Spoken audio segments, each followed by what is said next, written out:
All right. I hope it looks better on your screen than it does on mine. It looks terrible. I don't know what's up with that.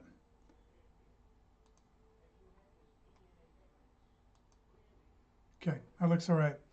So, for people who are in the habit of watching my live streams, um, I kind of want to apologize for doing this unscheduled. But this is, here's my rationale. For many reasons, I shouldn't say that. For a few reasons, it's just not, scheduling the live streams is not really working out for me.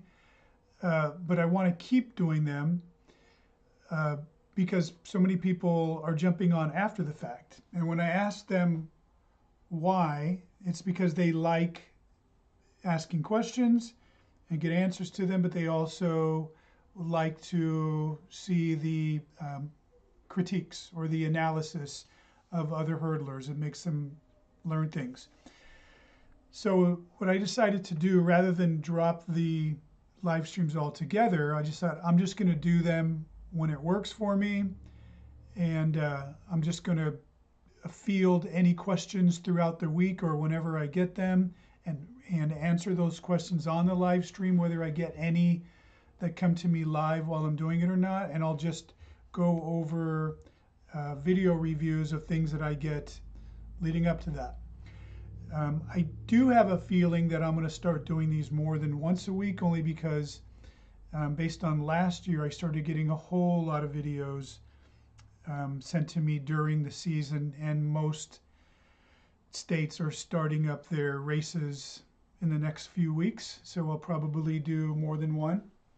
Now, if you are somebody who hops on here live and you have a question that you want answered live, go ahead and leave it here. But just know that anybody who is emailing me with a free question, meaning when I say free, they're not part of my subscription, not a customer of mine. Those are people that I'm going to basically lump these all together and knock them out all at once or twice a week. And that's what this is going to be about, this Ace Hurdler Live. It's about me just getting it all done at once, because it takes a lot of time to individually answer the question, to do the reviews, and then email everybody. I'm just going to do it all in one shot. So that's why I'm doing it. Hopefully it'll be fine, because there wasn't really too many people hopping on the live stream anyway. You know, maybe only like 10 to 20 people in a given hour. Most people were getting on after the fact. So I'm hoping it won't be a problem. So I'm going to get right into it. I actually haven't received any questions this week. I've just received several video reviews, and I'm going to look at 5 of them that I've received between now and when I streamed last Sunday. So I'm going to hop right into those real quick. Let me switch my screen here. Go into here. Again, if you have a question, go ahead and leave it. If you don't and you come on when it's not live, feel free to go to acemethodcoaching.com. You can leave me a question there. You can go to my email, acemethodcoaching@gmail.com. Leave me a question, and I will answer it sometime during the week when I do one of these again. And they're probably just going to be impromptu whenever it's convenient for me to jump on and do these. So I'm going to get on to the first review. I don't know anything about this athlete. His name is Adnan. He's in lane 3 here in the green. He sent me a vertical video, which is pretty common, but not the most ideal, but no big deal. Let me kind of set this up a little bit.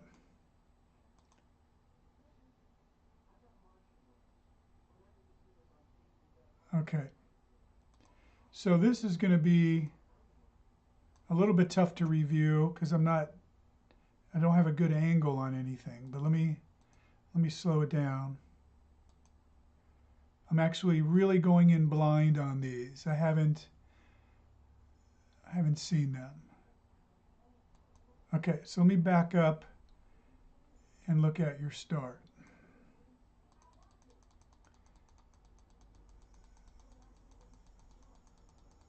Looks good overall. Good acceleration for sure. And then now everybody's in the way, so I can't see anything. But let me see what I can make out. I'm looking at your plant leg, what's going to be your trail leg. It looks fully extended, so that's good.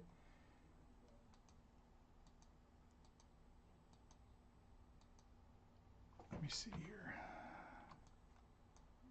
Yeah, it's so hard. And I know you've been waiting since Sunday for me to review this, so I'm sorry. I wish I had a better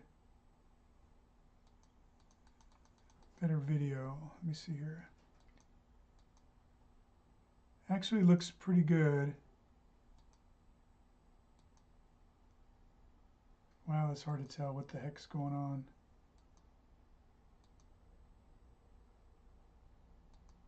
Just a pixelated blur.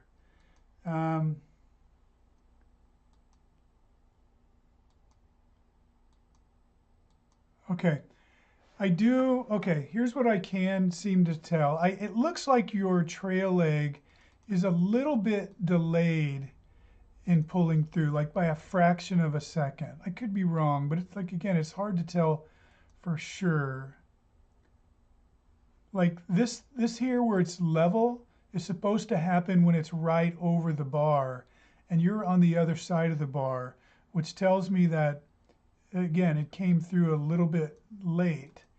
And then also here, when you land, your chest should be higher up than it is here. So it's overall the action of the trail leg I'm not happy about. And then also I can see that your left arm, which was your lead arm, is straight and it's way behind you. See that? It's still behind you. And now you're finally pulling it through. And you're getting some really high heel recovery or backside running and a lot of stretched out running, landing on your heels. Here you see if I can see. Yeah, definitely you got a bit of a draggy trail leg. So pull it through sooner and pull it through higher. I always tell my kids, you want to bring your knee by your armpit. I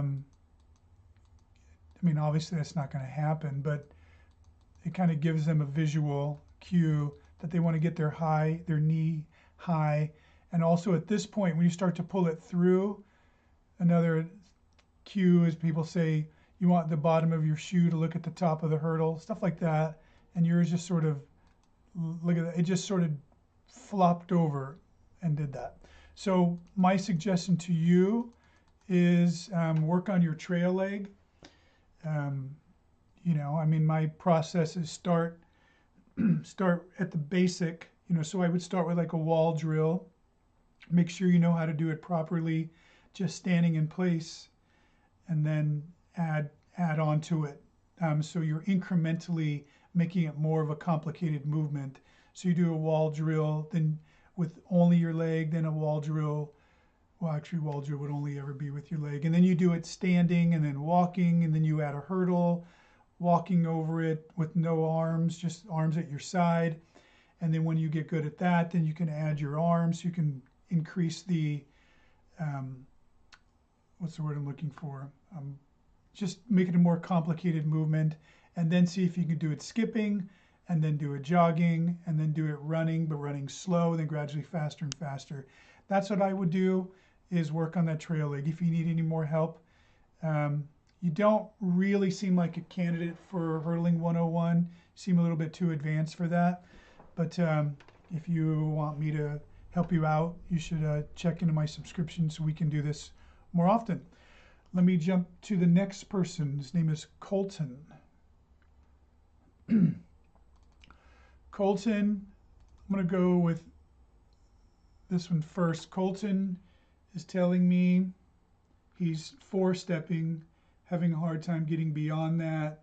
Mentioned that he's 5'8", which is not tall for a hurdler, but in high school, there's a lot of 5'8" guys who can three-step. Let me see what I can figure out here.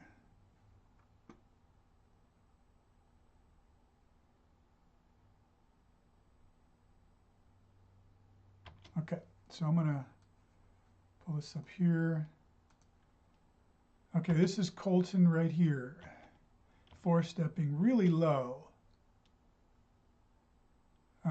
But, okay, let me show you something here, Colton. Let me do this real quick. Okay, first off, good job on being a really competitive four-stepper. But let me show you some things. Okay, so this is good video quality, so thank you. Enables me to zoom in. Okay, so let's look at that lead leg. You see how it's sideways? So you are swinging your left leg around clockwise.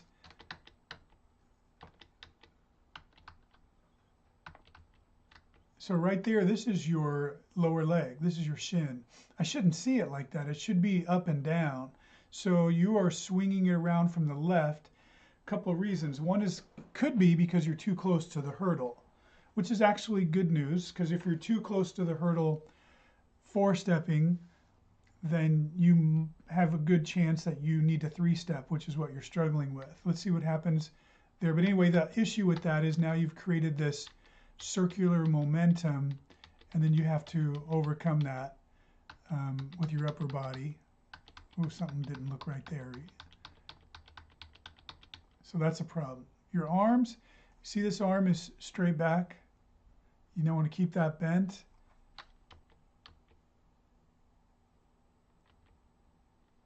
Something's not, okay. Okay, now I'm watching a bunch of things.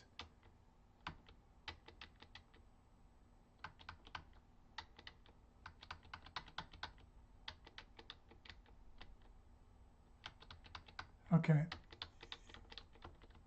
So look at, you see what happens with your lead arm? And it goes, like, number one, it's too straight. You want to keep that bent at 90 degrees. You want your hand to sweep past your knee. And it seems like they never really came by each other. You see that gap there? But it could be just, this is a result. What happens with your shoulder here is a result of how you swung your lead leg around. Boom. Okay. But I do notice that you kept your shoulders pretty much forward versus letting it turn around like a lot of people do. So you obviously have some good strength in your core to pull that off. I'm looking at your trail leg now. It's funny, for a person that didn't get very high, it sure seems like a lot of drop there. But you said you're 5'8", maybe that's why.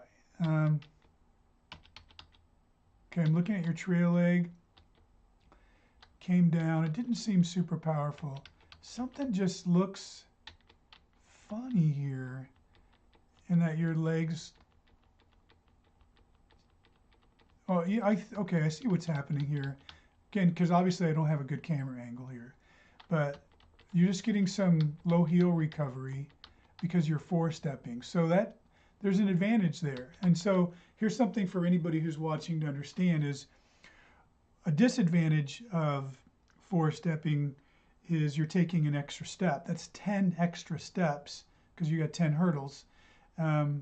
So 10 extra steps in somebody who's three-stepping.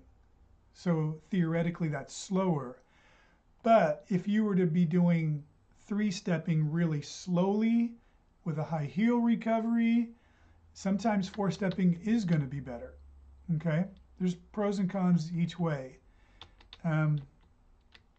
Okay, so watch that lead leg. See how it's crooked again? I shouldn't say crooked. Internally rotated in the hip, so your leg is almost sideways, parallel to the ground there. Because now you're swinging it around counterclockwise.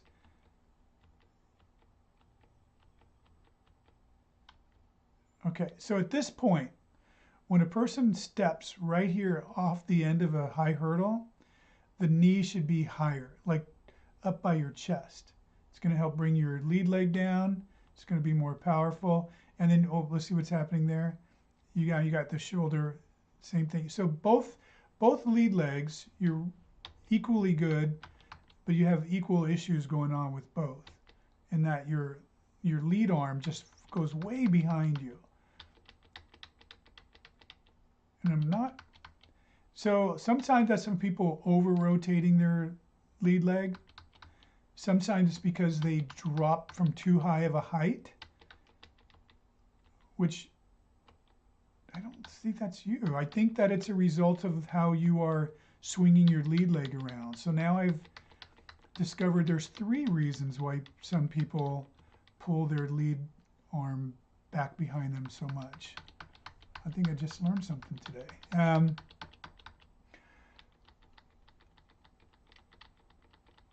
Okay. See that leg? It should be straight up and down, and yours is twisted.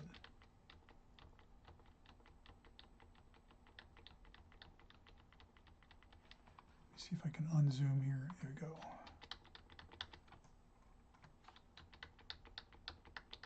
But still a lot of heel running, which I'm surprised with all your really great, well, actually, let me take that back. Struck on the ball of your foot, really flat-footed, kind of floppy. Same thing there, and then your heel. Okay, so I can say this. If you end up remaining to be a 4-stepper, I would get up on the balls of your feet. It's going to be so much faster. Yeah, look how close you are to that hurdle. That's the reason why you're having to swing your leg around that, because otherwise you'd kick it on the way up. So that's what's happening here. Your 4-step is putting you too close to the hurdle. Yeah, you should be taking on. See how, look at that leg swinging around sideways. And then your arm straight out like that. The thing that's saving you is you're strong, powerful, and you're able to overcompensate for your mechanical issues that are going on with your balance and your rotational forces that are happening. So here's what I would do. If I were coaching you live, I would do what I tell everybody. Let's put these hurdles down. Let's put them close together. Let's find out what spacing does work for you to 3-step and get really proficient at that. And then over the course of the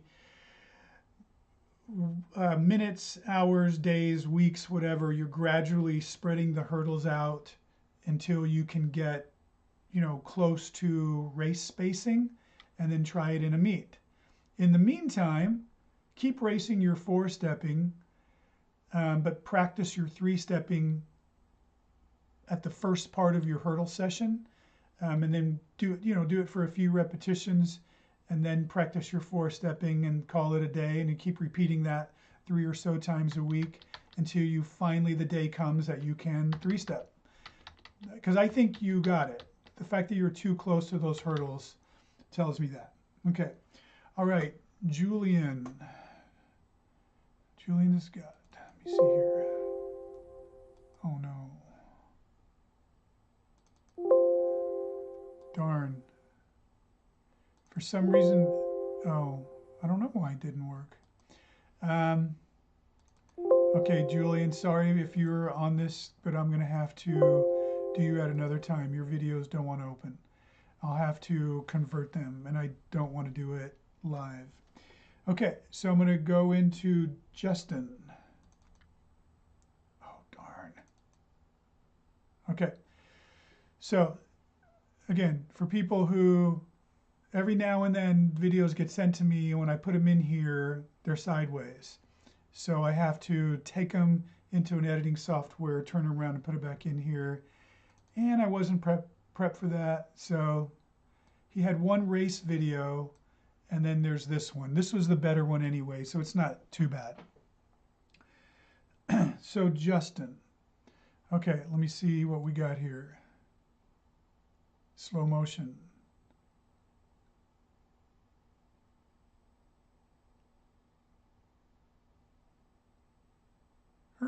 Okay, so let me tell you something. Here's the problem when a person sets up in the grass. What I don't know is if the hurdles are spaced properly.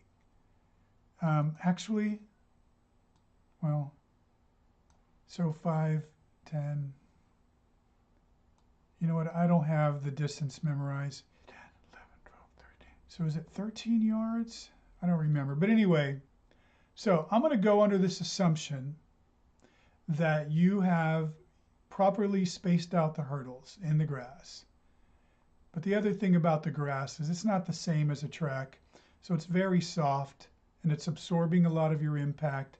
So, you know, if we think of Newton's third law of motion, you know, you are putting your force down in the field, but it's absorbing that energy. So you're not getting as much spring back in there. So I don't usually have my hurdlers practice in the grass unless sometimes it's a good place to learn because the grass is very forgiving when you fall.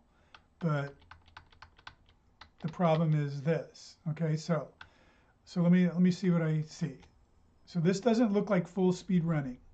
This looks like somebody who is a little bit scared to go over. Probably you're new, and you never really got to full speed, and then you start braking. I can tell by look how you're slowing down right there, getting on your heels, and then you're too close to the hurdle, and then you jump way high over the hurdle because you're afraid to trip on it. So now you got to come down. Look at that. That's like landing in a sand pit. So I want to say, bro, you gotta see that. Okay, so basically it's I wouldn't say jogging, but it's not sprinting. It's like running at 75% and then slowing down and then jumping high over a barrier and then landing and then overcoming that drop and then repeating that over and over and then bailing. Okay, so I like the effort. What I would do is stop learning on these hurdles and go learn how to go over with a lower hurdle first. This is the reason why in my hurdle training plan, we teach people first over mini hurdles and then a little higher hurdles and then maybe knocking these hurdles down to where they're upside down, because when people learn like this, they're learning from the very beginning to jump over a hurdle versus run through hurdles and just treat it like an exaggerated running step. So I would back off, turn these hurdles upside down and practice flying over them, staying horizontal, and learn that way. And then when you're good at that, then I would pick this hurdle up 30 inches and get really good at it, and then raise it up to 33 inches and just go to 36 inches so that you stop jumping and actually start hurdling. So that's what I would do. So that's the reason why one of the reasons I created that hurdle training plan. And it's also mentioned in one of my YouTube videos about in my coaching series about how to select hurdlers. I talk about that there too. Okay, let me go to Kingston. I love that name. I'm going to go to you have 2. I'm going to go with your 110s first. And I don't know where you are, but it's beautiful. For people, I've already looked at the 300. He's got an amazing background. It reminds me when I was coaching in Colorado Springs, and we used to practice at this one field called the Grace Center, and it had the most beautiful background. It reminded me of this. But okay, Kingston is this person right here.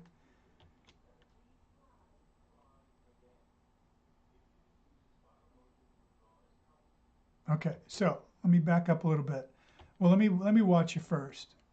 So you seem fast, athletic, really aggressive and fearless over the hurdle. So good job on that. You also look to be smaller in stature. So I don't know how old you are. So, but here's what I notice. 3-step, 3-step, 3-step, and then you 4-step the rest of the way.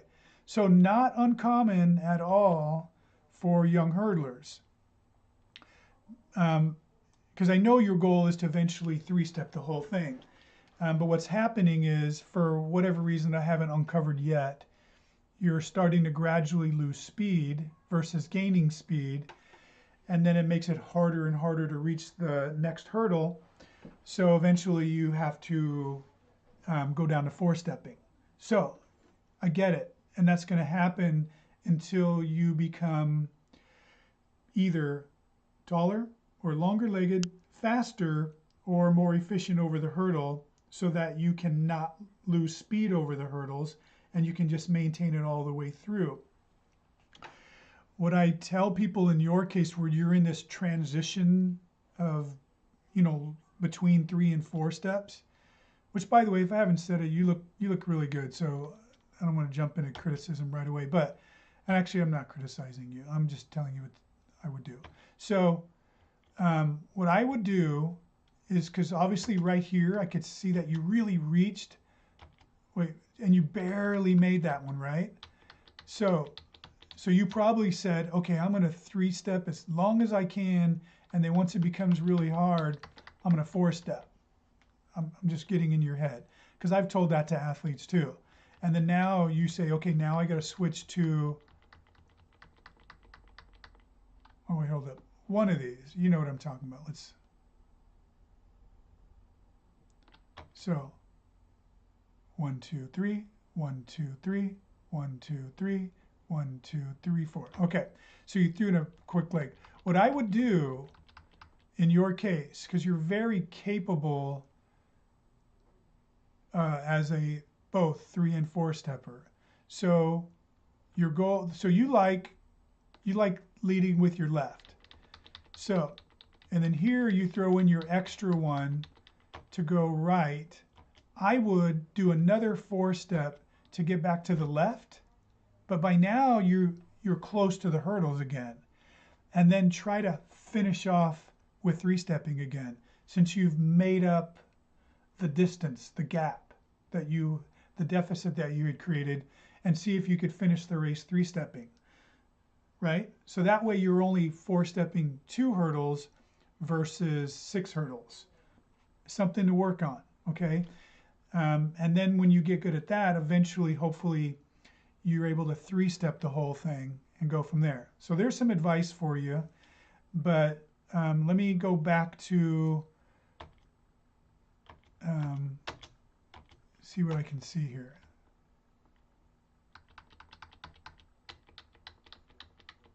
Kind of grainy. Yeah, I can't see it. Okay, there's a big drop there. You see the way you're dropping? That's indicative of being too high over the hurdle. It's hard to tell. I mean, compared to your competitors, you're not high, but that doesn't mean, yeah, see how you could just see space here between the hurdle and your rear? So that's part of the reason that you are unable to 3-step all the way, because you're giving up speed by jumping, and it just takes, so for you and anybody watching who doesn't know this, here's the multiple problems with jumping high. One is that you lose your horizontal momentum and you start going vertical. So you've transferred your energy up, and so you're losing speed. Now, the more you're in the air, the slower you're going to be. People think you're flying, but flying without propulsion, because you're not an airplane, is slow. Oh, is that ocean back there? Wow, that is pretty. You're only going fast when your feet are pushing back on the track against you and pushing you forward. So that's the reason why diving to the finish line isn't always faster, because your legs are what make you faster, pushing. So again, the higher you go, the more time you spend in the air, you slow down. The other reason is because you have to deal with gravity now. Gravity is going to pull you down. I can see if I look at your hips, your pelvis, I just watch it drop there for 3 clicks of my keyboard. So that's all. Then you got to deal with the gravity pulling you down. You don't ever want gravity to pull you into a hole. You always want to stay going forward. So that's my main advice is go lower over that hurdle. Yeah, way too high. And here's where you throw in that extra step. No, that's still left leg. Or maybe that was early, but you know what I'm talking about. Yeah, too high. And then now, because you're 4-stepping, you're a little bit too close too. So you're landing way on the other side of the hurdle. You are fast, dude. Speedy guy. Yeah. So you're really good. And I'm watching the way you stride, and you stride really well for a young hurdler. That looks really nice there, even though that's not your dominant leg. So good job.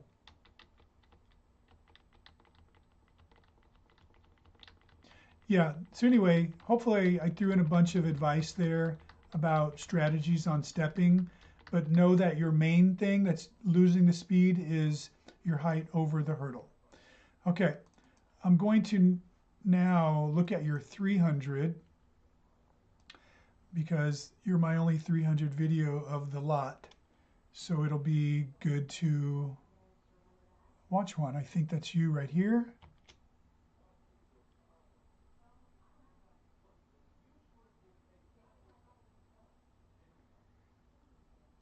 Okay, let me see how you do first. Looking good. Not a lot of stuttering. Are you in Hawaii? Okay.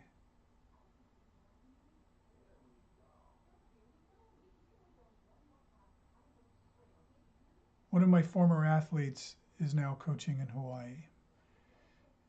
Let's see here. So you are obviously the stud hurdler in your area.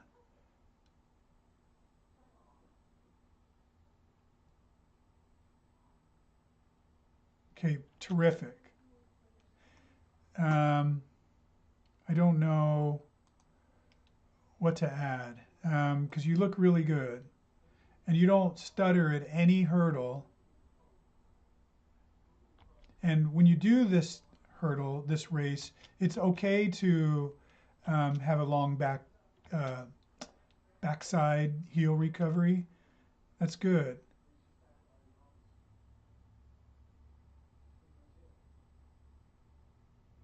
Yeah, you look terrific. 1, 2, 3, 4, 5, 6, 7, 8, 9. Okay, so you are 17 stepping. Very nice. I think you're doing just fine. So the only thing, your hurdling honestly couldn't be any better here. If you were to look at the Olympians, they don't hurdle any better than this in the 400-meter hurdles. They just run faster, and they're big, tall people.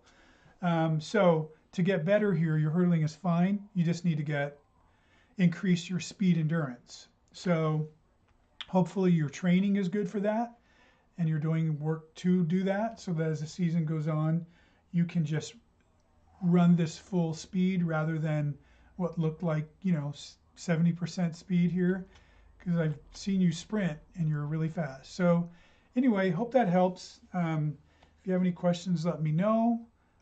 That's all the videos that I had. I'm going to bounce out and see if anyone sent me any questions. So Brian, How do you help a female hurdler to stop striding when going from 8 meters to 8.5 meters in between the hurdles? Okay, so, I don't have a chart in front of me, and I don't know if we're talking about middle school to high school, or if we're just talking about youth, USATF spacing or whatever. But anyway, doesn't matter. I get the point. I get the question. I'm guessing she was doing just fine